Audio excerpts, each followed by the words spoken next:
para savaşının bence Avrupa'yı daha çok Amerika'ya bağlayacak bir ortamı sağlayacak veya daha bağımlı kılacak bir durumu karşımıza çıkarabilir. Bu Euro'ya karşı açılmış bir savaş mı? Yoksa Avrupa Birliği'nin kurumlarına karşı açılmış bir savaş mı?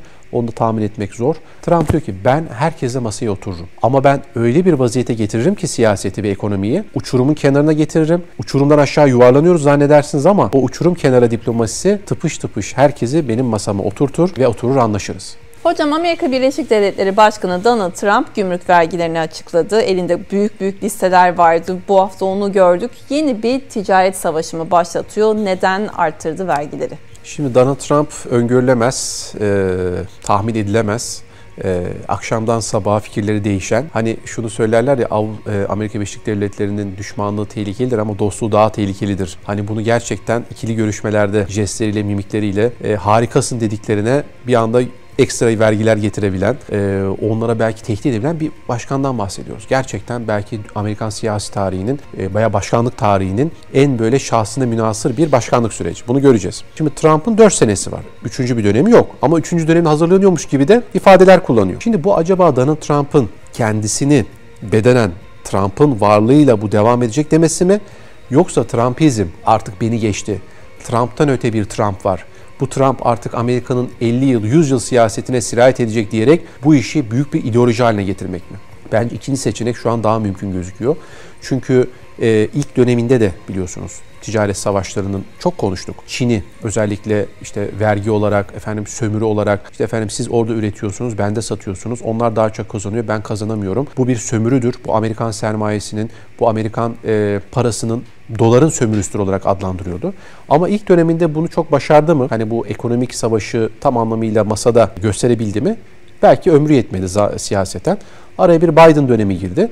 Biden dönemini de tam bir fetret dönemi olarak gördü aslında Amerika'nın. Bir duraksama dönemi olarak gördü. Ve dünyayı yeniden mükemmel yapacağım, yeniden ayağa kaldıracağım dediğinde de artık Amerika'nın iflas eşiğine geldiğini de aslında bir şekilde bize göstermeye çalıştı. Amerika iflas ediyor. Amerika'nın bugün 35 trilyon dolar borcu var Gülsüm Hanım. 35 trilyon dolar. Peki niye batmıyor Amerika? Çünkü Amerika'nın bir özelliği var. Bu tabii adil bir özellik değil, yani hakkaniyetli bir özellik değil. Amerika dünyanın küresel para biriminin sahibi. Yani dolarizasyon dediğimiz sistemin sahibi dolar. Doları üreten, basan ülke. Peki neyin karşılığında basıyor Amerika doları? Hiçbir şeyin karşılığında. İstediği kadar 1 dolar basıyor, istediği kadar 50 dolar basıyor ve bunu dünya piyasalarına sürüyor. İstediği zaman doları çekiyor, ülkeleri enflasyona sürüklüyor, krize sürüklüyor, darbelere sürüklüyor.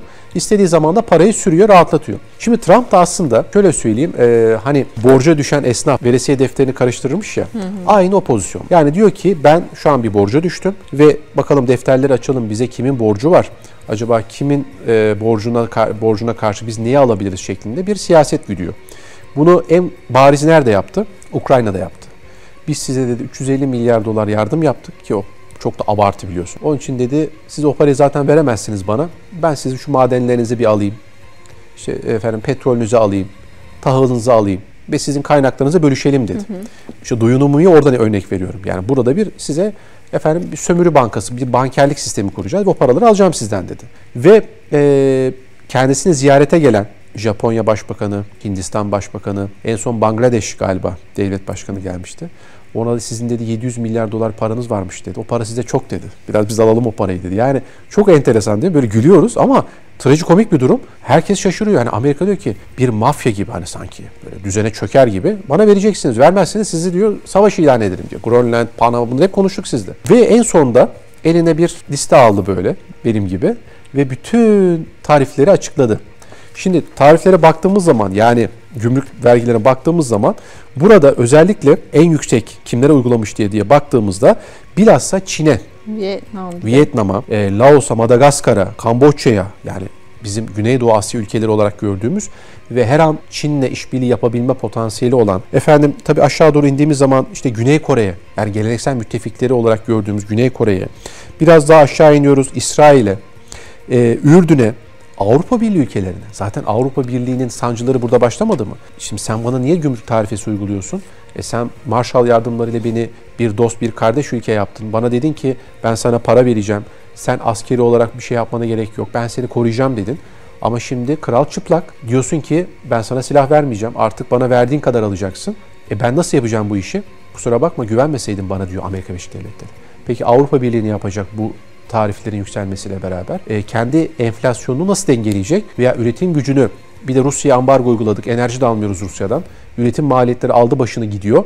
Çin piyasasına karşı zaten biz bir direnç göstermeye çalışıyorduk. Eyvah, tam bir Arap saçı ekonomisi. Ve ben şöyle aslında bunu isimlendirdim Gülsüm Hanım. Trump'ın bugün yaptığı, ekonomik olarak da bugün ortaya koyduğu siyaset dış politikayla birleştiriyor, eklenmiyor ve bu bir tax diplomasi olarak adlandırabileceğimiz vergi diplomasisi anlayışı karşımıza çıkarıyor. Yani ticaret ve dış politikayı vergi araçlarıyla şekillendirme politikası. Ekonomik baskıyı, vergilendirmeyi ülkelerin dış politikalarında ve siyasetlerinde bir pres makinesi olarak kullanacağını görüyoruz.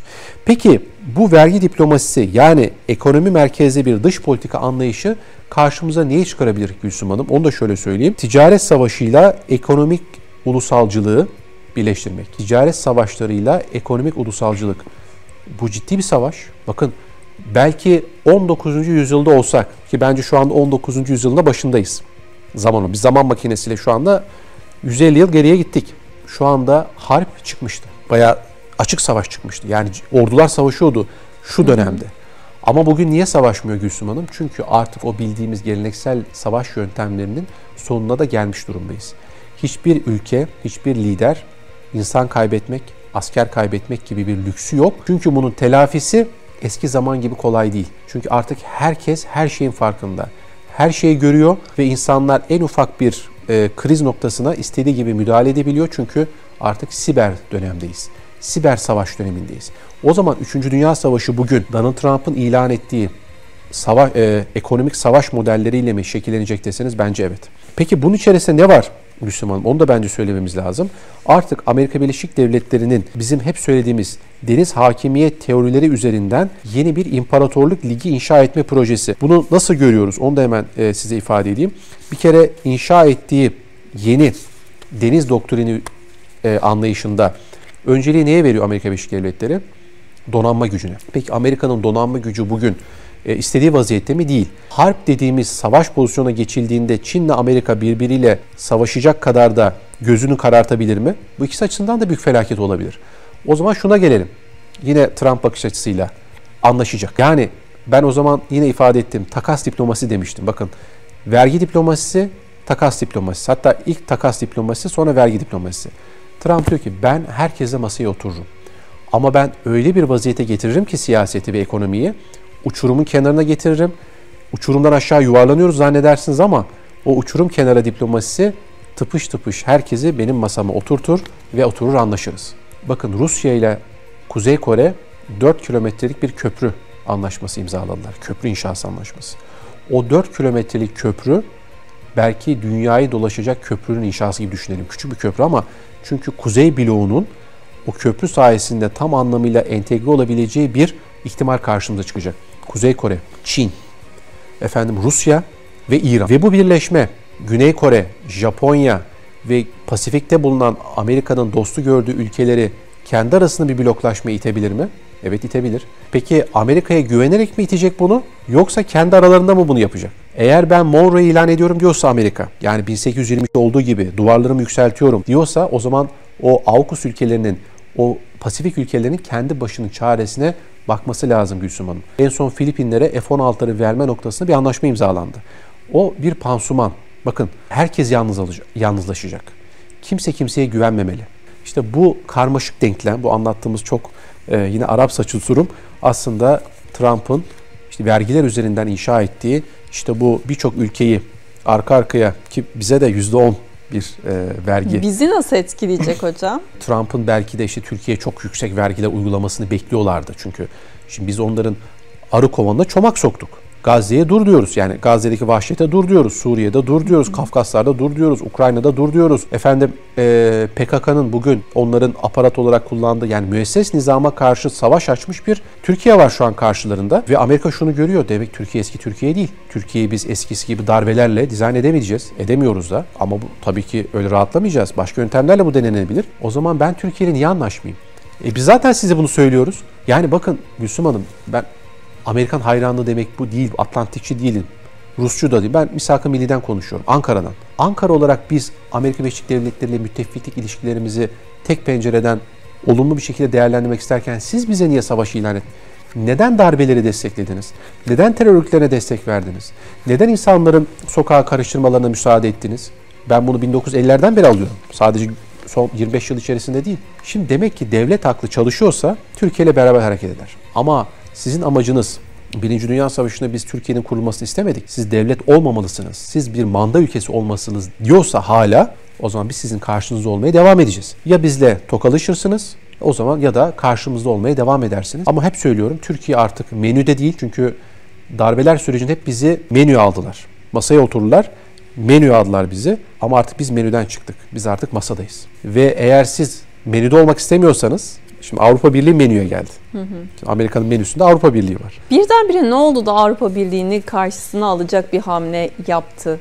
Şimdi burada aslında Gülsüm Hanım, Avrupa Birliği'nin işte 1945'ten sonra yeni Yalta düzeni dediğimiz, Bretton Woods sistemi dediğimiz, Amerika'nın kendisine pazar haline getirdiği ve Anglo-Sakson çatının yeniden inşa edildiği süreçten Donald Trump şunu söyledi. Ben kurucu babaların temsilcisiyim. Ve bugüne kadar Amerika'nın kaynaklarını sömürenlere karşı, bizi yok sayanlara karşı ezilmiş, fukara, sesini duyuramayan Amerikalıların yeni sesi ben olacağım dedi. Şunu söyleyelim, bu samimi bir duruş mu? Yoksa bir maske geçirerek küreselcilerin başka bir politikasına su taşımak mı? Donald Trump bir yandan Gazze katliamını destekleyeceğim derken bir yandan da ben küreselcilere savaş açtım demesi bana açıkçası samimi gelmiyor. Peki Donald Trump gerçekten mi ulusalcıları temsil ediyor? Yoksa kendi yalnız etrafı başka bir evangelizm, başka küresel bir çeteyi mi temsil ediyor? Bunu şu anda fark etmek zor ama Avrupa Birliği'nin karşı açılan savaşın, bu küresel savaşın, daha doğrusu para savaşının bence Avrupa'yı daha çok Amerika'ya bağlayacak bir ortamı sağlayacak veya daha bağımlı kılacak bir durumu karşımıza çıkarabilir. Bu Euro'ya karşı açılmış bir savaş mı? Yoksa Avrupa Birliği'nin kurumlarına karşı açılmış bir savaş mı? Onu da tahmin etmek zor. Ama bu Amerika'nın anlayışı Avrupa Birliği içerisindeki sol ve sağ fraksiyonu daha da güçlendiriyor. Bu iki savaş arası dönem dediğimiz 1919 ile 1939'a doğru hızla Avrupa Birliği'ni sürükleyen bir uçurum politikasından da bence bir fragmanı gibi geliyor şu anda. Peki hocam, Çin'e karşı ne zamana kadar böyle bir agresif tutum sergileyecek ve bu ikisi arasındaki ticaret savaşında kim daha önde olacak? Bugün Çin'in elinde 100 trilyon dolara yakın bir Amerikan tahvili var. Yani aslında ekonomiyle birbirine kenetlenmiş, bağımlanmış bir durum var karşımızda. Şimdi Çin'i siz yok etmek istiyorsanız aslında Amerika kendi ayağına kurşun sıkıyor diyebilirsiniz. Çin'le Amerika'nın danışıklı götürdüğü yeni bir nasıl diyelim bunu, belki yeni bir jargon olur üretelim. Yeni bir mali soğuk savaşın emaresi mi? Şimdi ben belki tabii okumalarımıza baktığımızda biraz tabii komple teorisine de geçiyor olabilir ama soğuk savaş sürecinde Rusya ile Amerika Birleşik Devletleri biliyorsunuz 2. Dünya Savaşı'nda biri Joe amcaydı, biri Sam amcaydı. Sam amca Amerika, Joe amca da Rusya. Joseph Stalin'den geliyordu o da. Savaş bittikten sonra soğuk savaş süreci başladı ama Amerika ile Rusya birbirlerine tek mermi bile atmadılar. Hiçbir cephede karşı karşıya sıcak savaşa girmediler ama vekalet savaşı dediğimiz asimetrik savaşta birbirlerine meydan okudular. Nükleer savaşa kadar gitti biliyorsunuz Küba krizinde. Şimdi aynısı acaba yeni bir soğuk savaşın parapolitika üzerinden Çin'le Amerika'nın birbiriyle danışıklı olarak götürecekleri bir durumum karşımıza çıkaracak. Yani bir parselleme mi olacak küresel dünyada? Bu parselleme siyasetinin ana aktörleri Çin'le Amerika mı olacak? Rusya artı Çin, Amerika mı olacak? Amerika artı Hindistan'a karşı Rusya, Çin mi olacak? Bakın bu bloklanmayı tahmin etmek çok zor. Yani bunu söylemek de çok zor. Ama bence Rusya, Çin'le Amerika hiçbir zaman için birbirlerini bitirmek, birbirlerini çökertmek istemeyecek. Ve ben yine ifade edeyim, yeni bir parapolitika üzerinden soğuk savaş ikliminin Çin'le Amerika arasında yaşanacağı bir sürece doğru giriyoruz. Bu da öyle 3-5 sene sürmeyecek. Çok uzun bir döneme yayılabileceğini de söyleyebiliriz. Son olarak hocam, Meksika, Kanada sol değişikliklerden muaf tuttu Trump. Neden böyle bir şey yaptı? Şimdi biliyorsunuz Meksika ve Kanada, özellikle Meksika körfezi üzerinden zaten işte burası Amerikan körfezidir. İşte bizim donanma gücümüzün önemli bir burası bulunduğu yerdir ve bunu biz kendi ismimizi anacağız dedi. Kendi toprağı gibi mi gördü? Kendi toprağı gibi aslında gördü. Kanada'yı da onu dedi zaten. Siz bizim 51. eyaletimsiniz demeye getirdi. İşte Trudeau önceki başkana meydan okudu. Şu anki başkan daha dişli. Yani öyle biz kolay kolay yedirmeyiz kendimizi dedi. Hatta açıklanan ilk açıkladığı tarifleri üzerinden de biz de o aynı oranda arttıracağız dedi. Şimdi Kanada demek Britanya İmparatorluğu demek. Aslında Kanada üzerinden Kral Charles'a mektup gönderdi Trump. Şimdi Anglo-Sakson çatırdıyor mu dedik ya, çatı çökecek mi dedik ya. Acaba İngiltere ile Amerika'nın Kuzey Kutup siyasetinde şu anda bir anlaştığı zemin var mı? Şimdi bu sadece işin enerji boyutuyla değil, işin ticari taşımacılık boyutuyla da alakalı bir durum. Çünkü Grönland meselesi de bununla bağımlı biliyorsunuz. Danimarka'ya da meydan okudu. Danimarka NATO üyesi. Kanada da NATO üyesi. Hani Amerika acaba NATO'ya mı savaşı ilan ediyor derken karşımıza bu durum çıktı. Bence bir denge sağladı. Yani şöyle söyleyeyim Gülsüm Hanım. Geleneksel Monroe doktrini dediğimiz 1823'te arka bahçeme karışma demişti Monroe dünyaya. Şimdi Trump diyor ki ben yeni Monroe ilan ediyorum. Arka bahçeme de karışma, ön bahçeme de karışma. Siz de başkasına karışmayın. Başkasılarının sizle beraber işbirliği yapmasına imkan vermeyin. Burada da Çin'e mesaj gönderdi. Şimdi bence burada bir denge sağlandı Gülsüm Hanım. Bir de çok fazla Amerika'nın bu gümrük vergilerini artırarak kendi enflasyonunu, kendi ekonomik dengelerini koruması mümkün değil. Bu da çok önemli. Dolayısıyla daha ihtiyatlı gidiyor. Hani Trump söylem olarak çok sert konuşuyor olabilir ama bunun sahadaki yansımasının Trump'ın söylemleri kadar katı olmayacağını veya bu kadar iddialı olmayacağını da görmemiz gerekiyor. Şöyle toparlayalım Gülsüm Hanım. Bildiğimiz dünyanın sonu geliyor ve parapolitika üzerinden yeni küresel mücadelenin olacağı, gayri nizami harp yöntemlerinin kullanacağı bir süreç karşımıza çıkacak ve Türkiye olarak biz 3 kıtanın menteşesi olarak da yeni mücadeleye de hazır olduğumuzu ifade etmek isterim. Çok teşekkür ederim hocam. Çok sağ olun.